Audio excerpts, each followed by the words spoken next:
નમસ્કાર મિત્રો. રાજકોટ કેસમાં કોર્ટનો આદેશ, તપાસ કે લોલીપોપ. રાજકોટની જે ઘટના સામે આવી, જેમાં વડગામના ધારાસભ્ય જિગ્નેશ મેવાણી એ રાજકોટ ગયા, એ પીડિત સાથે વાત કરી. રાજકોટના એક કોળી સમાજના પત્રકારની ઉપર રાજકોટ ક્રાઇમ બ્રાન્ચના અધિકારીઓ, નાના અધિકારીઓ બધાએ ટોર્ચર કર્યું અને તેમજ ત્યાંથી અનેક સવાલો ઊભા થયા. સવાલો એ કે શું પોલીસને અધિકાર છે કે આ ટોર્ચર એ કરી શકે? બીજો સવાલ, આ ઘટના સાચી છે તો એના અંગે એમની વિરુદ્ધ શું પગલાં લેવાશે? અને ત્રીજો સવાલ, આ કેસમાં કોર્ટે શું આદેશ આપ્યો છે? આ ત્રણેય સવાલની આજે વિગતે વાત કરીશું. ઊંડાઈપૂર્વક જાણીશું કે આ ઘટના શું હતી, કોર્ટે શું આદેશ આપ્યો છે અને આ વસ્તુઓ થઈ શકે છે કે કેમ. હવે થોડી ઊંડાઈથી વાત કરી લઈએ તો આ સમગ્ર કેસ શું હતો. રાજકોટના એક કોળી સમાજના પત્રકાર, જેમની ઉપર રાજકોટ ક્રાઇમ બ્રાન્ચ છે એમને કસ્ટડી માટે બોલાવ્યા, પૂછપરછ માટે બોલાવ્યા અને ત્યાં એમને 3rd ડિગ્રીનું ટોર્ચર કરવામાં આવ્યું. 3rd ડિગ્રીનું ટોર્ચર એટલે તમે એક વિડીયો સાંભળ્યો હશે જેમાં એની વેદના વ્યક્ત કરી રહ્યા છે. એ પીડિત છે એની કેવી રીતે એને ટોર્ચર કરવામાં આવ્યું છે એની વાત કરી રહ્યા છે. પરંતુ આ બધાની વચ્ચે જિગ્નેશ મેવાણી ગયા. જિગ્નેશ મેવાણી બાદ કોળી સમાજના આગેવાનો પણ ત્યાં ગયા. કોળી સમાજના આગેવાનો ત્યાં ગઈ અને એમને મળ્યા અને સાથે જ રાજુ સોલંકી છે એને તો એવું પણ કહી દીધું છે કે આવનારા સમયમાં અમે ત્યાં જઈ અને આવેદનપત્ર પણ આપીશું ને જો આ આવેદનપત્ર માન્ય રાખવામાં નહીં આવે તો ત્યાં ધરણા પર બેસી જશું. અમે જ્યારે વાત કરી હતી રાજુ સોલંકી સાથે ત્યારે અમારી સાથે આ વાત કરવામાં આવી હતી. હવે આવનારા સમયમાં જો એ ત્યાં જશે તો આ કેસ કયો નવો વળાંક લેશે? અને બીજી વાત, બીજા કયા કોળી સમાજના આગેવાનો જે નવનીત બાલદિયાને ન્યાય અપાવડાવવા ગયા હતા એ અહીંયા જશે? એ પણ સવાલ છે. હવે બીજી વાત, પોલીસને આ અધિકાર છે કે કરી શકે કે નહીં? તો કાયદાકીય રીતે પોલીસને આ કોઈ જ અધિકાર નથી હોતા કે એ કસ્ટડિયલ આરોપીઓ હોય એને આ રીતે ટોર્ચર કરે. તમે એની પૂછપરછ કરી શકો છો, એ આરોપી છે તો એની ઉપર FIR કરી કેસ આગળ ચલાવી શકો છો. ન્યાય સંહિતા પાસે જઈ અને ત્યાંથી તમને જે પણ કાર્યવાહી છે, જે પણ સજા છે એ ત્યાંથી એને મળશે. તમે આ રીતનું ટોર્ચર કોઈને નથી કરી શકતા, એ આરોપી ભલે ને હોય.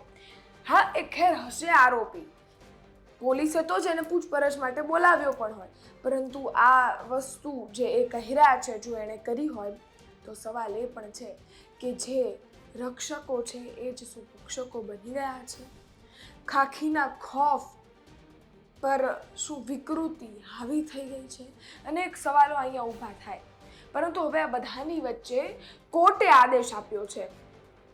કોર્ટે તપાસના આદેશ આપી દીધા છે.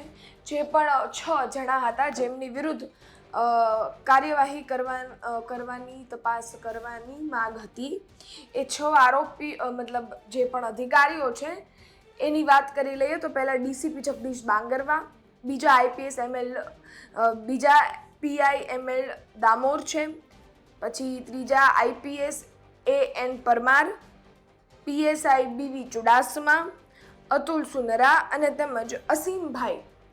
આ 6માંથી 5 જણા ઉપર તપાસ છે એ ચાલુ થશે અને તેમજ ત્યારબાદ 16 એપ્રિલના રોજ રાજકોટના સિવિલ કોર્ટમાં આની સુનાવણી હાથ ધરવામાં આવશે અને ત્યારે ખબર પડશે કે આ કેસમાં હવે શું નવો વળાંક જોવા મળી રહ્યો છે. કોર્ટે તપાસના આદેશ તો આપી જ દીધા છે એટલે તપાસ તો થશે જ. પરંતુ શું આ તપાસના નામે પોલીસ છે એ સમાજને લોલીપોપ આપી દેશે, એ પીડિતને લોલીપોપ આપી દેશે અને શાંત કરવા માટે શું આ આદેશ આપવામાં આવ્યો છે?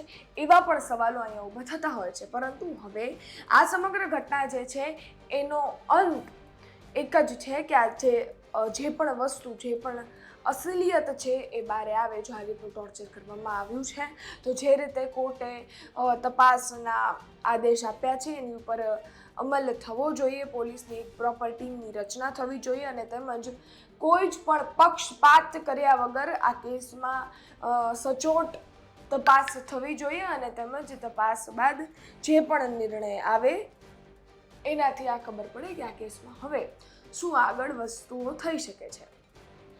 હવે આગળ વાત કરી લઈએ. આગેવાનોના પણ નિવેદનો આવ્યા છે. પોલિટિકલ આગેવાનોના અનેક નિવેદનો જોવા મળ્યા.